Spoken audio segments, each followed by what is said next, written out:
Terima kasih pemirsa, Anda masih bersama Manage Your Mind. Mind is not everything, but everything comes from your mind. So, manage your mind. Dan tema kita kali ini masih mengenai budi pekerti, landasan utama pendidikan. Saya masih berbincang dengan Bapak Sutomo Adiwijoyo selaku Ketua PHDI Kabupaten Malang.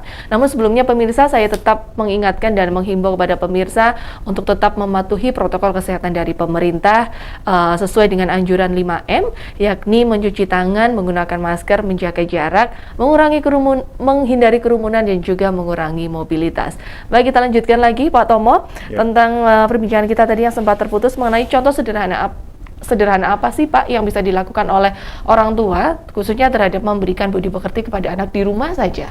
Ya, jadi sebetulnya banyak ya hal-hal yang harus kita berikan kepada anak-anak kita. Terutama anak-anak kita yang masih kecil itu kan sangat memerlukan satu bukti-bukti, satu contoh-contoh bahwa terhadap dirinya bagaimana supaya bisa ditiru begitu. Satu contoh ya terhadap suami istri ya. Paling tidak kita cara menyapa ya. Cara menyapa, cara memanggil gitu.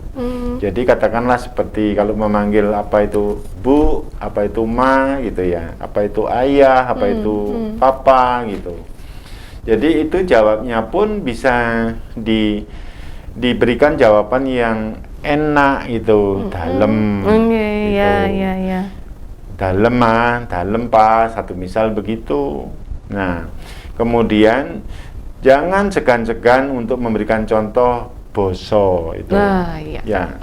Jadi seperti istri kadang-kadang kan malu memboso kepada suaminya. Sebetulnya itu bukan berarti itu boso itu kayak apa itu enggak, tapi memberikan contoh terhadap anak-anak kita. Ngeten loh, Pak, ngeten ya dan lain sebagainya. Itu pertama. Kemudian yang kedua, begitu jalan di depan suami gitu ya. Ya paling tidak kita bilang permisi, amit-amit gitu. Kemudian kita membungkuk begitu. Ini kan supaya dicontoh sama anak-anak kita gitu loh. Ini kemudian banyak lagi kalau kita mau anak-anak kita supaya rajin ya. Setiap pagi kita juga setelah bangun pagi kita jangan keburu-buru untuk turun, kita duduk dulu berdoa, mengucap syukur kepada Tuhan. Sampai hari ini saya masih diberi napas gitu. Ini kan contoh juga ya. Contoh terhadap anak-anak supaya anak-anak mengerti tentang keagungan Tuhan gitu.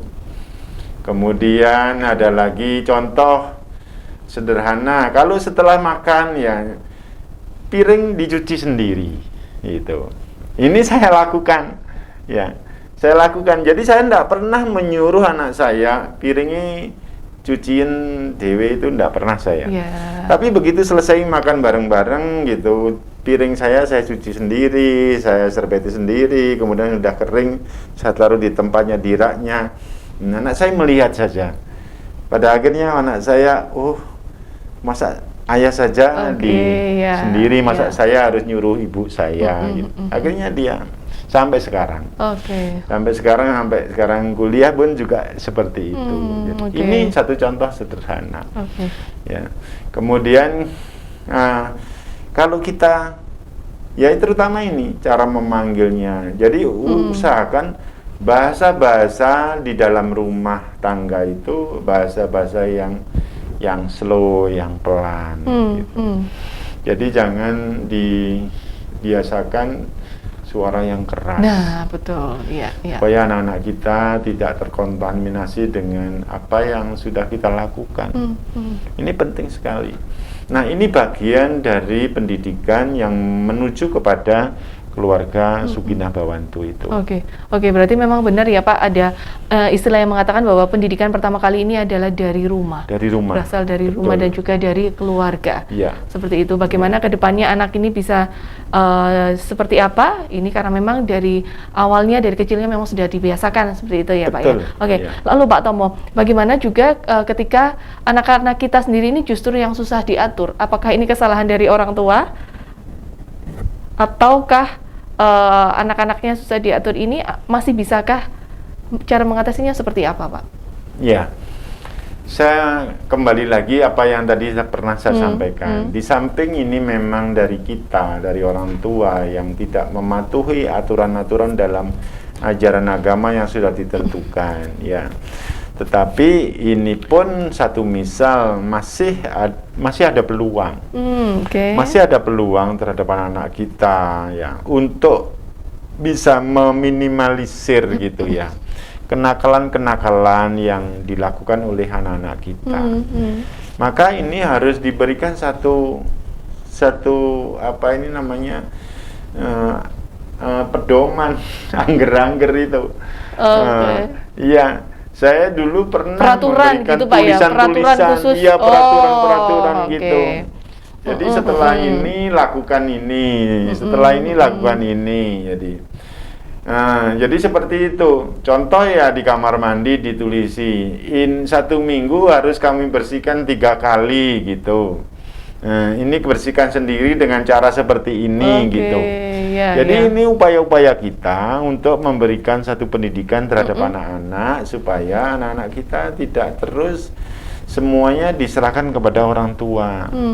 Ingat, nanti kan anak-anak itu akan menjadi tua, ya, gitu. akan menjadi orang tua juga, menjadi gitu, orang ya? tua, begitu. Nah, makanya ini harus kita berikan satu pendidikan, satu arahan, supaya anak-anak kita itu menjadi benar-benar anak yang bisa kita banggakan, anak yang bisa kita harapkan.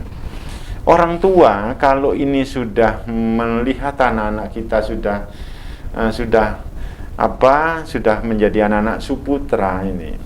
Ya, maaf, ini orang-orang tua seperti saya ini sebetulnya kayak tidak ada kebahagiaan yang lain sudah. Bahagia sekali, marem karena anak-anak sudah paling tidak mengikuti patuh lah terhadap apa yang sudah diberikan oleh orang tua. Jadi ada rasa kepuasan, rasa kebanggaan sendiri terhadap orang tua ya, Pak, ya, jika berhasil mendidik anak-anak seperti itu ya. Makanya dalam bahasa Jawa itu sebetulnya gini, swargane wong tua iku jane manggone ning anak-anak. Rikalane anak-anak iku patuh tuhu bekti karo wong tuwa, terus nindakne dharmane uripe, iku swarga sing diterima karo wong tuwa.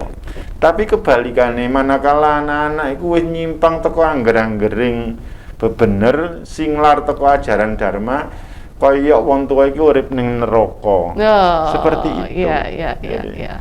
Jadi makanya ini kembali lagi terhadap ini peran kita gitu. Peran kita sebagai orang tua. Lek kepingin awake dhewe urip ning swarga donya, ya anak-anaknya ayo ditoto gitu kan. Baik, jadi bagi orang-orang tua yang di rumah, nah ini termasuk saya juga ini, Pak, ya. Karena saya juga sudah punya anak, ini termasuk saya juga, dan bagi orang tua yang di rumah, ayo bisa memberi contoh yang baik terhadap anak, bisa memberikan ajaran budi pekerti yang baik terhadap anak. Seperti itu ya, agar kelak nanti anak kita bisa menjadi anak yang patuh terhadap orang tua, seperti itu ya. Baik, Pak. Lalu bagaimana dengan memberikan budi pekerti pergaulan dengan teman? Nah, kita tahu saat ini kan banyak sekali pergaulan-pergaulan yang jika tidak dikontrol, ini bisa jadi pergaulan bebas atau pergaulan yang lain yang tidak diinginkan. Nah, menurut Pak Tomo seperti apa budi pekerti untuk pergaulan dengan teman? Makanya kita kembali lagi untuk memberikan satu pitutur terhadap anak itu tidak perlu ditutup-tutupi. Ya, tidak perlu ditutup-tutupi. Kalau orang-orang tua dulu itu kan ada bahasa-bahasa yang kiasan ya. Kowe aja ngono nduk, Le, engko iku gak ilok, ya kan seperti itu. Nah, bahasa seperti itu kalau orang tua dulu sih masih patut. Tapi yang sekarang anak-anak sudah tidak bisa mencerna. Apa sing dimaksud gak ilok itu sudah enggak jelas lagi. Tidak paham itu, makanya sekarang harus dijelaskan, diklarifikasi gitu. Kamu belajar nanti gitu kan, sampai jam piro gitu. Dan saya biasa memberikan pitutur terhadap anak-anak itu kita jelaskan. kamu punya teman yang seakrab apapun, kita lihat gitu loh. Akrab ini, temanmu ini menguntungkan atau merugikan. Oke. Gitu. Menguntungkan itu bukan berarti begini, kamu terus diajak marung, diajak terus ke depot, dia yang bayari terus, diajak minuman keras terus dia yang bayari. Iya. Itu bukan menguntungkan, itu loh. Itu justru merugikan. Itu yang harus dijelaskan. Kemudian anak-anak perempuan juga gitu. Kalau kamu bergaul bebas, kamu kemudian melakukan hal-hal yang sampai pulangnya malam. Ingat ya, laki-laki perempuan dalam keadaan malam itu mesti gelap ya. Gelap bukan berarti pandangan, tapi gelap dalam pikiran kita. Gitu loh. Bisa saja ini akan terjadi hal-hal yang tidak kamu inginkan. Kamu merasa senang pada saat ketika itu, tapi pada akhirnya kamu akan merasa kecewa selama hidupmu. Ini harus dijelaskan. Dan harga diri keluarga ini tergantung pada kamu. Ini. Betul. Manakala kamu lepas, ya tidak bisa mengendalikan dirimu, harga diri keluargamu juga akan hancur karena tingkah lakumu ini. Ini harus dijelaskan kepada anak-anak kita. Kalau tidak gitu dia tidak akan paham. Ya, baik. Berarti kembali lagi terhadap orang tua untuk bisa terus memberikan anak-anak ini nasihat seperti itu, Pak ya. Iya. Tetap diperlukan ya. Anak-anak kita sekarang tanpa ada arahan, tanpa ada pantauan dari orang tua, dia merasa enjoy, merasa bebas, ya. Dan ini bahaya sekali. Baik Pak, kita akan lanjutkan lagi setelah jeda iklan berikut. Baik pemirsa, ini masih ada satu segmen lagi. Kita akan kembali lanjutkan perbincangan kita malam hari ini. Tapi jangan kemana-mana, tetaplah di Dhamma TV.